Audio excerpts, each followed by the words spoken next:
It's Tuesday, April 5th, 2022. I'm Ashley Pollard here for today's edition of Tuesday Talk, where we review common real estate and mortgage related topics. Today's topic is your starting five. How does your team ensure I get to closing?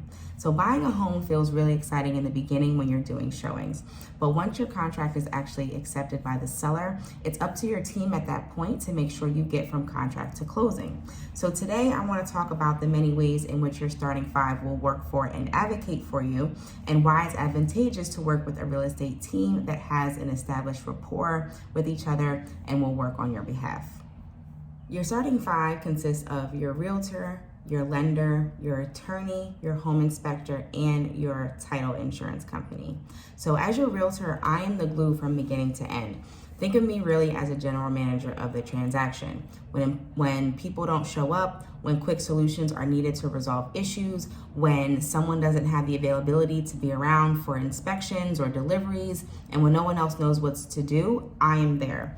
Yes, I do schedule showings. Yes, I do attend them with you, but I also communicate with other realtors to get contracts accepted. I ensure that everyone shows up to appointments. I ensure that communication is handled effectively, and I'm monitoring that communication to make sure documents get signed on time and they're delivered. I make sure to-do items get checked off accordingly. As an educator, I really pride myself in showing up and showing out for my clients in whatever way they need. So for instance, if we have a fire inspection and you don't have the proper number of CO detectors and fire extinguishers, I will be there with my drill to help you install that stuff so that you don't have to pay for a reinspection. If you're stressed and need a Zoom call, I will clear my schedule and make sure we address whatever issues you have. If you are someone that's not great with technology, I'm walking you through the process and helping you in whatever way I can to make sure that you feel confident in moving forward. It's really a huge deal to pick a realtor who's not just going to be there to make the sale, but to also be your trusted advisor in the process, because you're going to need guidance. It doesn't matter if you own properties or have sold properties in the past. Today's market is unlike one that anyone's ever seen. So please trust and work with a realtor that is going to show up and show out for you in that way. Now, number two is your loan officer. Now, your loan officer and your lender of choice is arguably the most important piece of the puzzle once we get under contract. They are responsible for getting your loan through processing, underwriting, and any other quality control checkpoints that the bank requires to fund your loan. So while you may love the way your loan officer communicates and works, there are several other people involved on the back end when it comes to the specifics of your loan. So you'll want to also ensure that the entire lending team operates in the way that your loan officer does. Now, be mindful, because if your loan officer and their processor or underwriter can only be reached at certain times on certain days, that could slow up your timeline and hinder you from closing as scheduled, ultimately affecting your interest rates and closing costs. I personally request to speak with your preferred loan officer if it's not someone that I've recommended before we get involved with showings and offers, so that we can build a relationship in the beginning and understand how to best work together for you to get to closing. Okay, so number three, your attorney. The realtor-attorney relationship is of paramount importance to ensure a successful transaction, because though attorneys are optional, I always recommend spending a small amount now to hire one to avoid spending thousands later as a result of not having legal advice on what is potentially your largest purchase or asset. So throughout the transaction, I'm communicating with your attorney via email, phone, regarding any credits, changes, updates, and addenda to the contract. Now, be mindful with your attorney, because some attorneys only communicate via email, some only work during specified hours on specified days, and some have personality traits that aren't the best for working with other people on such a large transaction. Who you choose as your attorney can really make or break your deal, especially in a fast-moving market like the one we are in today.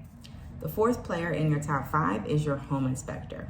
What I love about my home inspectors is that they not only inspect the property and produce a detailed report, but they also educate the buyer throughout the inspection. They come with a pen and notepad for you to take notes and fill you in on anything of concern, and even give suggestions on how to remediate items and who to contact to do so. Being mindful regarding your home inspector, it is a buyer's choice to work with any home inspector that you choose, but sometimes some inspectors will make mountains out of molehills. What this can do, unfortunately, is frighten you as the buyer into believing that a property is no good for you, when in reality, a credit or repair can be negotiated to address whatever inspection issue exists to prevent the transaction from dying. So, sometimes when we don't understand something, we assume the worst. But a great home inspector will tier the issues so that you know what a costly and more serious issue is, as compared to something that just looks bad but can be easily remediated, such as termites or even mold. Now, the fifth player in your starting five is the title company.